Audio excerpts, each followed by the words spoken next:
Hello दोस्तों, स्वागत है आपका हमारे YouTube चैनल में। आज की बहस में गरिमा सिंह परिवारवाद के मुद्दे पर कैसे बीजेपी प्रवक्ता के तीखे सवाल कर रही है। चलिए देखते हैं ये वीडियो। अगर वीडियो अच्छा लगे तो लाइक एंड शेयर सब्सक्राइब जरूर करें। Thank you. Tuhin Sinha party with the difference का नारा दिया आपने 2014 में, लेकिन परिवारवाद तो धड़ल्ले से आपके यहां भी चल रहा है। अब ये जहर है या अमृत, ये आप बता दीजिए।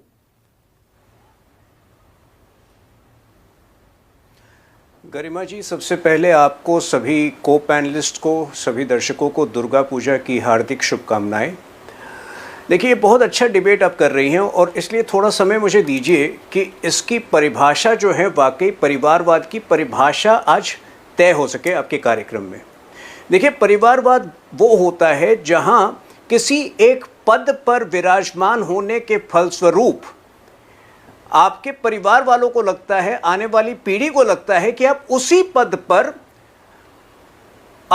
चूंकि आपके पूर्वज उस पद पे हैं, आप उस पर विराजमान हो सकते हैं। और इसका जीता जागता उदाहरण जो है कांग्रेस पार्टी रही है, जहां नेहरू जी के बाद इंदिरा गांधी के बाद जो है राजीव गांधी के बाद एक लंबा गैप हुआ था, 7 साल का गैप था। लेकिन उस 7 साल के गैप के बाद 1998 से लगभग 2022 तक कांग्रेस पार्टी का कमान फिर परिवार में रहा। इसका एक जीता जागता उदाहरण जो है समाजवादी पार्टी है, लालू यादव जी की पार्टी आरजेडी है, जेएमएम है। और ये बात स्वयं जो है शशि थरूर ने 2 या 3 दिन पहले कबूल किया है कि कांग्रेस दरअसल एक फैमिली रन पार्टी है। अब मैं आता हूं जो आपके आरोप होते हैं भारतीय जनता पार्टी पर। देखिए, आप अपने बच्चों को राजनीति में, उनके अरमान अगर राजनीति में आने के हैं तो उसको कुचल नहीं सकते हैं, लेकिन उन्हें संघर्ष करके आना होगा, ये हमारी नीति है। अगर आप भारतीय जनता पार्टी के किसी, आप जो लिस्ट आप निकालें, अगर राष्ट्रीय अध्यक्षों के नाम देखें तो किसी के भी बच्चे जो हैं राष्ट्रीय अध्यक्ष नहीं बने हैं। अडवाणी जी के बच्चे कहाँ हैं, क्या आपको पता है? मुरली मनोहर जी के बच्चे कहाँ हैं, क्या आपको पता है? नितिन गडकरी जी के बच्चे कहाँ हैं? राजनाथ जी का बेटा आज राजनीति में है पिछले 15 साल से, लेकिन आज पार्टी में कोई पद नहीं है उनका। संघर्ष करके आए हैं, केवल एमएलए हैं यूपी में। नहीं, ये बड़ा कन्वीनियंट जवाब हो जाता है। तो है अनुराग ठाकुर जी, एक सेकंड नहीं, एक सेकंड, कन्वीनियंट नहीं है। बड़ा कन्वीनियंट जवाब तब हो जाता है क्या जब मैंने कैबिनेट के तमाम मंत्रियों के नाम गिना दिए। सुन लीजिए, तो सुन लीजिए, ये बड़ा कन्वीनियंट जवाब हो जाता है तब जब मैंने सारे कैबिनेट मंत्रियों के नाम गिना दिए। संघर्ष की बात आप कर रहे हैं। मुझे बताइए कि पीयूष गोयल की माताजी विधायक थीं, पिता अटल सरकार में मंत्री थे, उन्होंने क्या संघर्ष किया होगा? ज्योतिरादित्य सिंधिया ने क्या संघर्ष किया होगा? धर्मेंद्र प्रधान अटल सरकार में मंत्री रहे होंगे पिताजी, उनका क्या संघर्ष रहा होगा? अभाव है। पीयूष जी 1991-92 से, पीयूष जी, अगर आप कह रहे हैं कि पीयूष जी ने क्या संघर्ष किया होगा, आप 1991-92 से आप उनका संघर्ष देखिए। एक घर पे जाते थे काम कार्यकर्ता की भांति मुंबई के अंदर।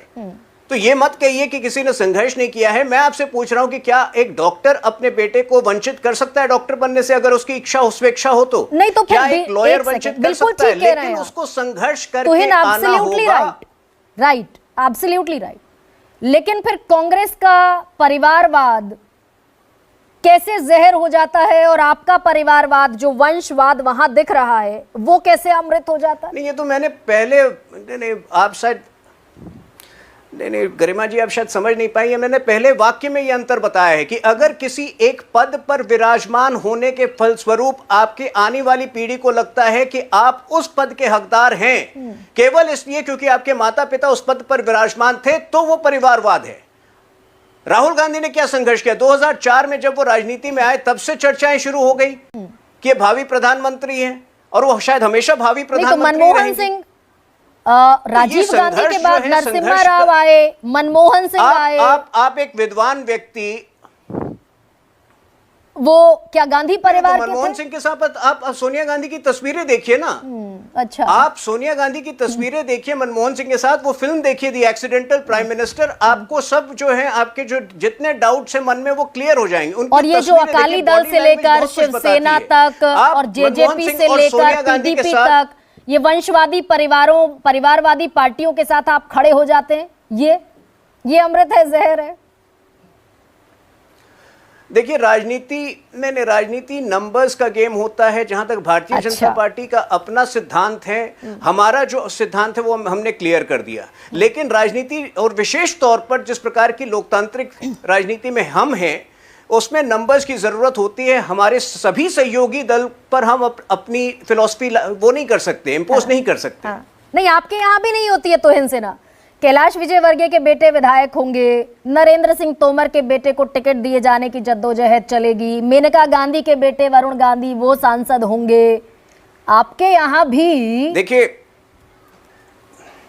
देखिए शशि थरूर जो हैं वो दूसरी तरफ है राजनीति के, हमारी विचारधारा मेल नहीं खाती। लेकिन एक विद्वान व्यक्ति है, उनको बैठाकर कभी आप पूछिए कि क्या बीजेपी एक परिवारवाद पार्टी है, वो कहेंगे नहीं। आप उनसे पूछिए कि क्या कांग्रेस एक परिवार द्वारा संचालित पार्टी है, कहेंगे हाँ। तो किसी भी विद्वान व्यक्ति को यह फर्क बहुत क्लियरली पता चलेगा। आप परिवार के अपने सदस्यों को रोक नहीं सकते। कल अगर मेरा बेटा आना चाहेगा, क्या मैं उसको रोक सकता हूं? मैं उसको यही कह सकता हूं कि तुम्हें अपना संघर्ष करना होगा। यही भारतीय जनता पार्टी का रुख है। तो यशवंत सिन्हा का बयान फिर मैं याद दिलाऊं आपको, आप शशि थरूर को बड़ा कन्वीनियंटली इस्तेमाल कर ले रहे हैं। सुरेंद्र राजपूत हालांकि बैठे हैं, जवाब देंगे। शशि थरूर को कन्वीनियंटली इस्तेमाल कर लेंगे, सत्यपाल मलिक को भूल जाएंगे, यशवंत सिन्हा को भूल जाएंगे। मानिए तोहिन की परिवारवाद। सत्यपाल मलिक के भी बेटे सक्रिय हैं, मुझे जानकारी नहीं थी। आप बयानों का जिक्र कर रहे हैं। शशि थरूर ने ये कह दिया 3 दिन पहले कांग्रेस परिवारवादी पार्टी है, तो सत्यपाल मलिक ने क्या क्या कहा? कह रहा हूं कि राजनीतिक विचारधारा उनकी अलग है, राजनीतिक विचारधारा उनकी हमेशा अलग रहेगी। लेकिन जो एक विद्वान कुछ डेफिनेशन जो है, कुछ परिभाषाओं के विषय पर मैं समझता हूं कि उनको जो है बहुत से और जो व्यक्ति हैं, राहुल गांधी से बड़े विद्वान तो आप मानेंगे ना उनको। तो कम से कम अगर आप एक परिवारवाद की परिभाषा ढूंढ रही हैं तो राहुल गांधी से ज्यादा आपको ट्रस्ट करना चाहिए शशि थरूर को। मैंने आप बता दीजिए मुझे तोहिन सेना, आज आपकी परिभाषा पर आगे डिबेट कंडक्ट करूंगी।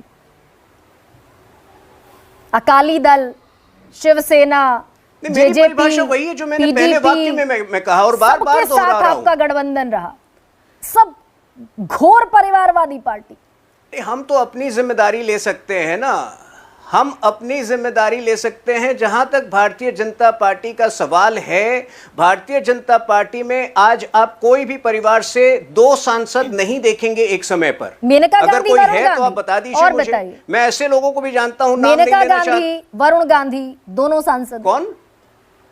वो एक अपवाद है, वो एक ही अपवाद है। और शायद हो सकता है बहुत जल्दी जो है, जो आप कह रहे हैं उनकी विचारधारा जो है आज अलग हो चुकी है, हमारे से अलग हो ही चुकी है। तो शायद हो सकता है वो बहुत जल्दी जो है दूसरी साइड ही आपको नजर आए।